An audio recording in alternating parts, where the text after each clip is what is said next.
This is episode 494 on the 14th of March 2022. The breaking news of the week is that Kohli's average, the discussion which has taken control of pseudo media, print media, electronic media, and every other pseudo expert who have nothing to contribute. They have taken control of something that is, of course, ridiculous. An average going down from 51 to 49. That has been the point of discussion for a certain Virat Kohli, and of course, the lack of not scoring a century for the past 3 years. That has been the discussion, that the average has slipped from 51 to 49, and also the missing 71st century or more. But what has been really slipping is the lack of content by these very pseudo experts. When you discuss something as mundane as average slipping, it shows the confused mindset, the scrambled mindset that one has, that such ridiculous discussions become important. Do averages matter? No. We judge an athlete or a student by their averages, which is never going away. Everyone says, let's change how academics is seen. But when it comes to marks, grades, subject wise things, that will never change. Similarly, in sports, we are obsessed with someone as unskilled as Rafael Nadal winning 21 championships, or a certain individual's average going from 51 to 49. If that's the discussion, then it shows the lack of content. In fact, the individuals who create the script for the pseudo experts also don't have anything to add to it. So you say, let's discuss something which is ridiculous, which is abstract, which in the hindsight doesn't even matter. But that's the way the human mind works. We discuss the most ridiculous and abhorrent of things because that's the way things work. And that's not going anywhere for a long time. But what's going somewhere is that after the brick bats received, some from me, for the Indian team after losing to New Zealand and thinking that the World Cup campaign has hit a roadblock, India has put the tournament on notice. Everyone knows Australia is the favorite. Even before the tournament started, they were the favorites. Then I have a simple thing to say. Why don't we just hand them the trophy instead of organizing a 30-day tournament just to determine either the defending champions winning again or new champions emerging? Who could it be? It's difficult to say, but everyone has put their focus on Australia. They will win the tournament, they will reach the semi-finals and not lose a single match. Well, let me tell you, teams which reach the semi-finals and at the same time don't lose a single match, it doesn't mean that they will win the tournament. I've seen teams winning all their group matches, getting all the appreciation from the pseudo experts and the pseudo media and other forms of media, and everyone putting them on a pedestal, and suddenly what happens? They are knocked out from the semi-finals, or even if they manage to reach the finals, that is knockout stages, they lose either one of those.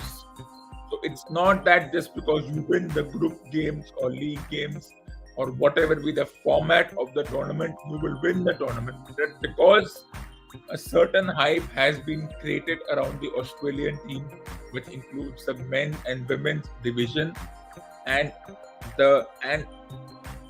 this discussion has taken a lot of space in our mind. I'm not going to fall for it. A lot of individuals fall for it, but I'm not going for it. I don't know who will win.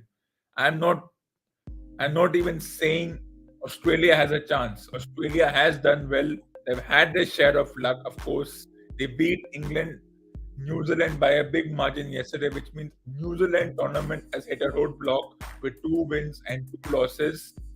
So anything is possible. Australia may lose their next game, and then everyone will question their tournament campaign. They may win 5 out of 5 and reach the semi-finals, and everyone will say, "Wow, what a performance! Great, brilliant, well done." All the adjectives that are left in our vocabulary, it will come out. Well, let me tell you, don't be affected by it. Of course, the hype and the way the Australian team is lifted up to certain levels is ridiculous. But that's the way it is. They win 30 matches in 3 years, and we say, "Wow, what a team, what a performance."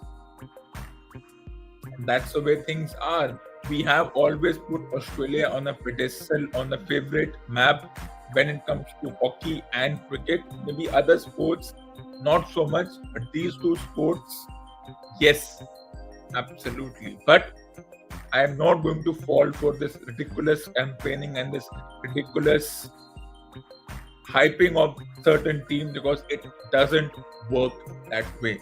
But India has put the entire tournament on notice. Now expect this tournament to be a close contest. New Zealand might be in a little trouble. They did beat India, but then it wasn't that convincing.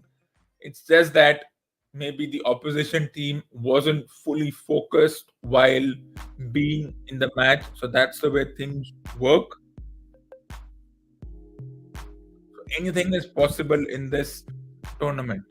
Of course, the India-West Indies match was something which wasn't unexpected. Everyone said West Indies have won their first 2 matches. Wow, what a performance.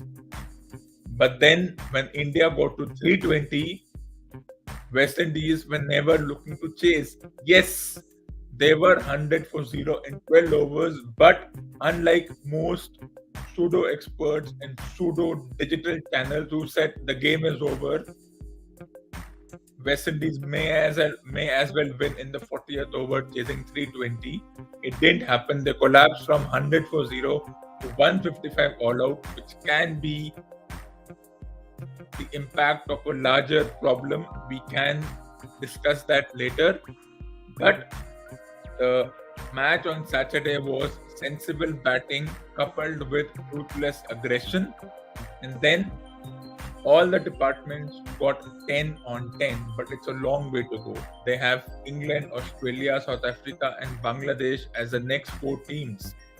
So they don't want the campaign to be hitting roadblock after roadblock. They would want to continue the momentum in this tournament, which is difficult to maintain. Some teams can do it. Some teams just have that luck. Some teams know how to do it because we put certain individuals on a higher pedestal, and when they fall down, when the Humpty Dumpty falls down, no one can put them together again. So will they run out of patience for a certain individual whose average fell from 51 to 49? Because runs aren't coming at a premium like it used to come till 2019. In the last 2.5, 3 years, things have begun. The graph is going down. Of course, whatever, everyone has their own way of looking at this. For me, it's fine. It happens. 49 average, I'll be happy with the average of 49. I don't think the individual who we are talking about so much cares if his average is 49 or 9. The individuals who care because they have nothing to contribute because of lack of content, lack of coherent words, and of course, the individuals creating the script for these pseudo experts also don't know what to say. There's not much of a discussion, so we discuss something as mundane, ridiculous, abstract, and unnecessary as average. I think when an average pseudo expert discusses the average of a decent batter, it's just paradoxical. The individuals who were discussing this didn't even know what is to score in a match. They didn't contribute. Of course, they're lucky to become coaches of the domestic teams. It just shows the lack of experienced individuals, because we have to pick and choose from the most average individuals. If average individuals are going to become coaches of these domestic tournaments, then it's something which shows that there's an issue, there's a huge issue that is happening. But that match, India scoring 320, West Indies 155 all out, it all comes to net run rate like it comes to goal difference in hockey and football. But what happens in the game on Wednesday, we'll discuss when the game on Wednesday happens. Till then, let's move on to something even more interesting.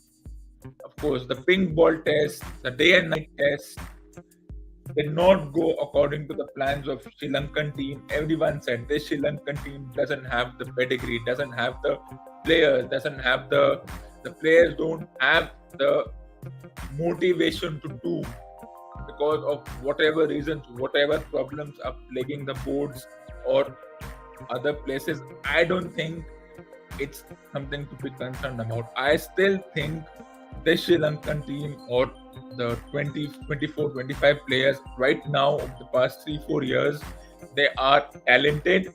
It's still a very good team. Despite these tempestuous performances, I don't think anyone saying that we are obsessed with the one who have retired over 8-9 years ago. Why are we still stuck in that time war? Okay, those individuals did well, whoever they were. They are not important. They are not significant. They did their job, but their contribution was not even 10%. And then when those individuals played, the other teams did not have quality enough to challenge them. So they were able to get away with whatever they could. And why are we calling those individuals great? Because they were hitting century after century against teams who did not have quality bowling, or their inferior bowling was able to counter the semi-inferior batting of other teams, and that is how they won. But then those who are obsessed are also contemporaries of those individuals, and then we put everything in a time what we love to go back and talk about the good old days. That's how it used to happen. That's how it should happen. But what happened in this match? India made 250. Sri Lanka were bowled out for 100. India got a lead of around 140. And what happened? They gave a target of 450 to Sri Lanka in this particular match, which is very interesting. They gave a target of 450 to Sri Lanka, means India declared at around 300, and then Sri Lanka were given a target of around 440. They are 1 for 28, and everyone thinks this Sri Lankan batting doesn't have the pedigree, it doesn't have the talent or whatever.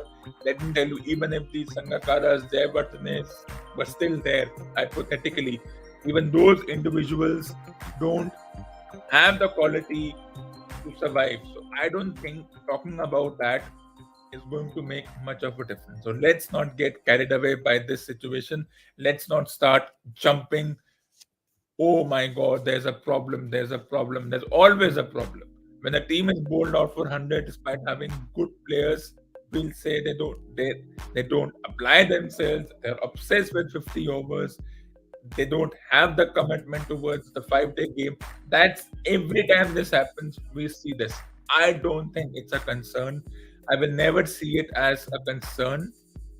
That I will put it in words. I don't think. Yes, I don't know who will reach the finals of the Test World Cup. All teams are open. Every team is winning some, losing some. That's the way things work. And of course, when the matches are drawn, it makes it even more difficult. So 12 points are on stake for all the teams in this particular tournament. So anything is possible. Anything is possible. But then the question comes, how were individuals watching this match? I was watching it through a normal cable network, because I know when I watch it through the digital platform, that is the internet-based cable networks, there will be buffering no matter how much we boast about the quality of the internet or 5G, 10G, 20G, whatever be the situation. And then the question comes, is mobile phone overuse equivalent to substance overuse, equivalent to addiction? Well, that depends from person to person. That depends on what you use your mobile device or your electronic device for. Do you use it to just browse through and waste time on the browsers and just look for things, just waste time? Well, that's subjective.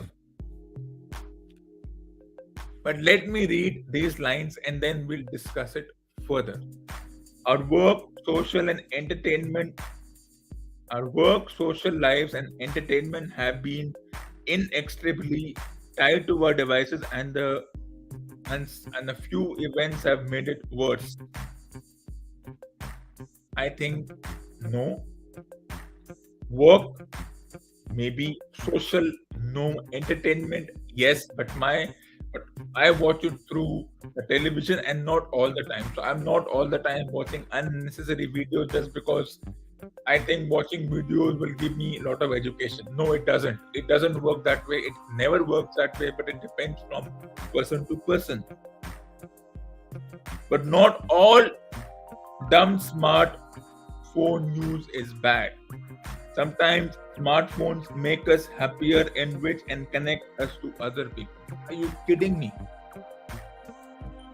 Smartphones make us happier. That dead as a dodo device, that inanimate plastic silicon based object makes us happier. Why? Because I can message somebody and they can send me a message back. I can send them photos, they can send me back photos, I can share videos. How does that make me happy? No, it doesn't. And it's not about being happy, because the term happy is being misused over here. The mobile phone is a mobile phone. Whether it's a feature phone or a dumb smartphone, it doesn't matter. The question has always been, how do you curtail the use? And the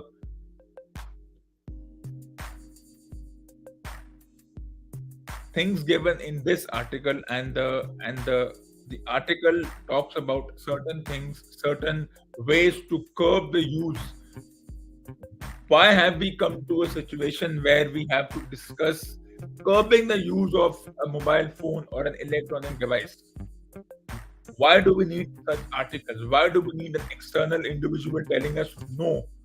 It's good up to some extent. It can be negative up to other extents. Well, that depends from. That's something even for which I have no answer to. Is it good? Is it bad? Well, if I don't use a mobile phone, what will happen? Somebody will message me. I'll message them after a few hours. So what? It's not the end of the world if I don't message someone.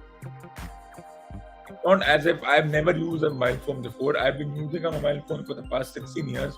So I know where to draw the line, where not to use it, where to separate the digital and the analog part of the situation. I know.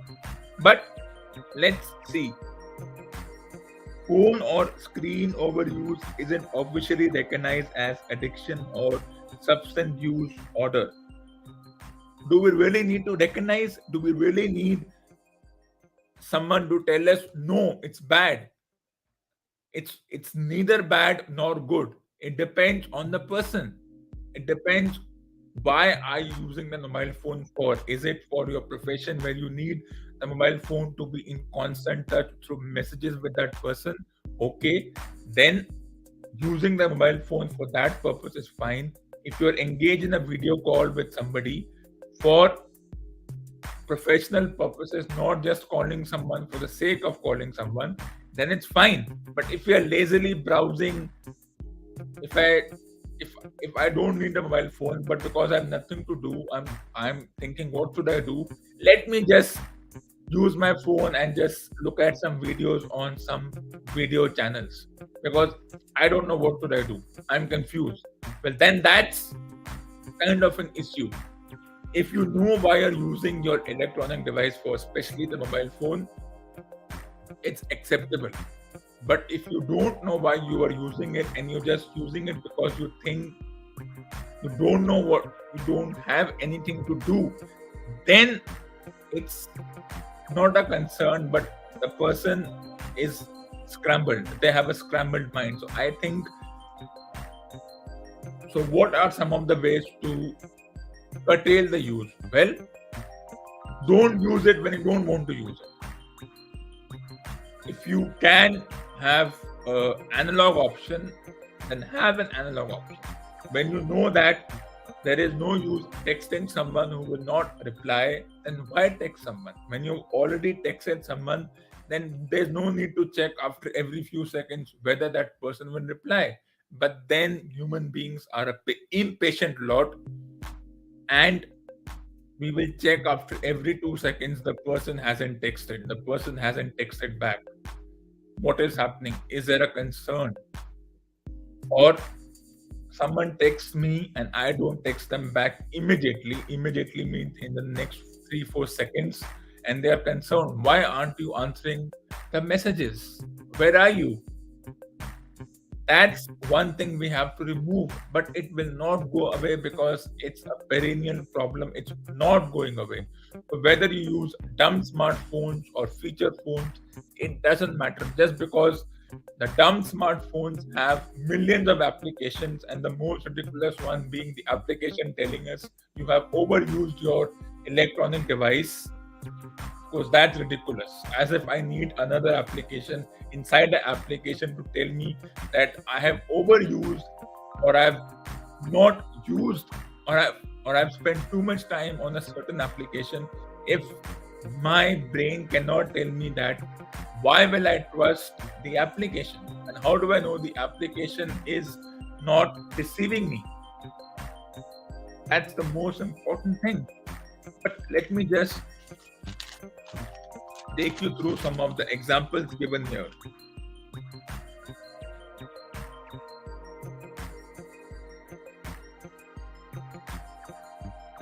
One approach has found to be highly effective is to completely avoid using all screen, not just phone, from anywhere from a day to a month.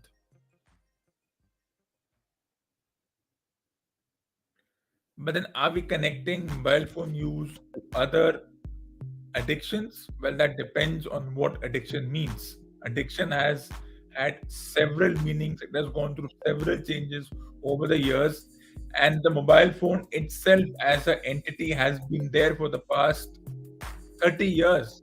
But only over the past decade have we started being concerned, or over the past 2 years when certain events happen and we had to use our mobile phones when we couldn't meet individuals face to face.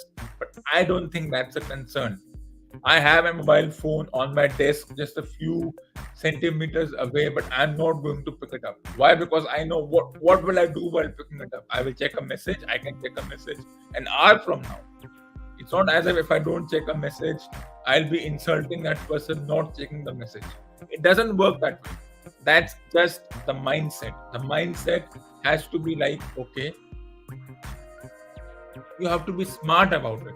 And of course, when we call these dumb smartphones smart, when we are giving them this recognition, when we're giving this silicon-based animate object smart, then we are the ones who are dumb, not the smartphone. The smartphone is an inanimate silicon-based object. It will always remain an inanimate silicon-based object.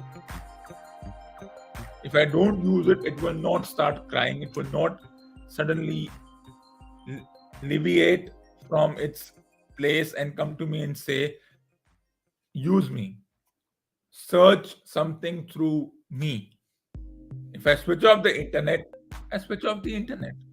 But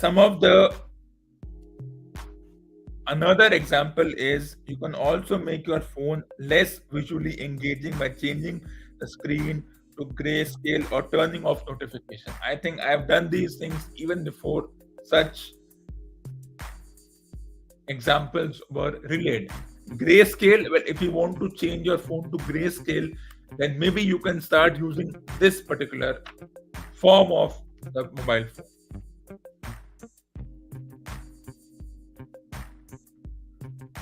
Or periodically rearranging the apps on your phone so that they become harder to find and less likely to lure you into a mindless loop of checking and rechecking simply out of habit. I don't agree with this. Rearranging the apps will not help. The thing is not to have any apps on your phone. Yes, you're forced to have that text messaging app. I don't even like it, but you have because it's free. You can send messages and videos and whatnot, and you can engage in conversations for hours, in dumb conversations, sometimes for hours. But it doesn't work that way.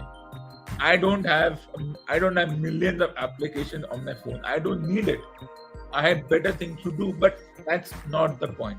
The point is it substance abuse? Well, that depends on the use of that particular device. But then it's something which we all have to contend with. It's not going away. It's the mobile phone is not a concern. It's a dead inanimate object. If I don't use it, I don't use it. If I'm mindlessly using it, then the problem is within me. It's not the phone. It's whether the phone is visually appealing or not is not important. Even the most visually appealing electronic devices can be ignored. For me, electronic devices should be used for the purpose they are there for. So even if I don't browse through, I don't check things, I don't look for things, it will not be the end of the world. If I'm doing it for a specific purpose, for a professional reason, I do it. I take a break, I come back, I do what I have to do on that particular device, and then I can switch off the device. It's not the end of the world. It won't hurt me if I don't use it. So it's the person who has to say that, okay, this device is important for me because I have to use it for a specific purpose. But if I'm mindlessly browsing through old photos, getting all nostalgic, dumping the phone with photos, and then later realizing that these photos have taken such a lot of space, and then we delete photos while crying inside, okay, I don't have a backup to these photos. What will I do when I have to look for something? Well, that depends on the person. The phone is not going to do anything. The phone is a silicon-based, dead, inanimate object and will continue to remain so. Your electronic device addiction depends on how you use it. If you don't use it, it's fine. If you overuse it, that's your problem. It's not the problem of the device. The device, it's very similar to smoking or alcohol. Just because you have a bottle of alcohol in front of you doesn't mean that you have to consume it, right? It's all in the mind. Just because I have a mobile phone in front of me, if I don't want to use it, I will not use it. Whether that is an issue or not an issue, that depends from person to person.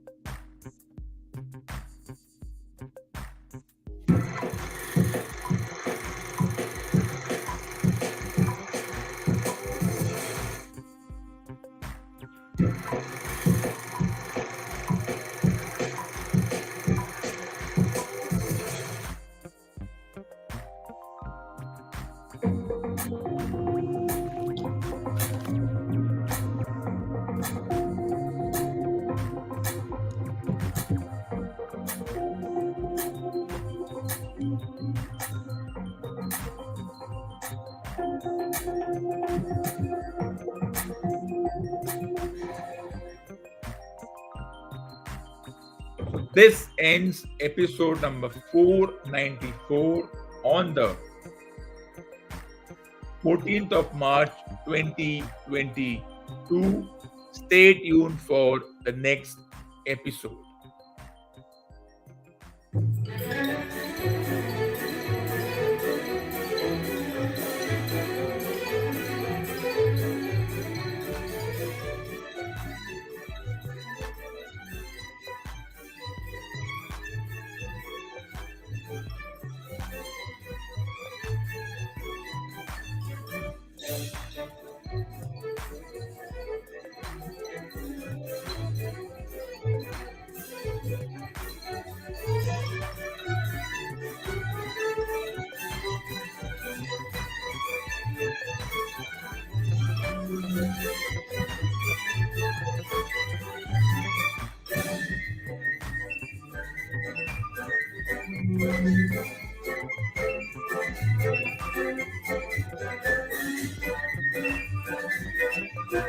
And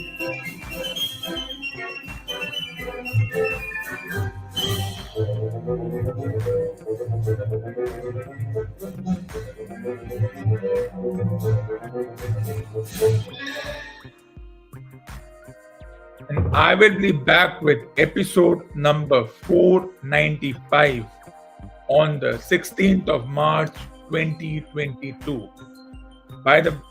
Till you wait for the next episode, put these books in your must read books column. Once again, put these books in your must read books column.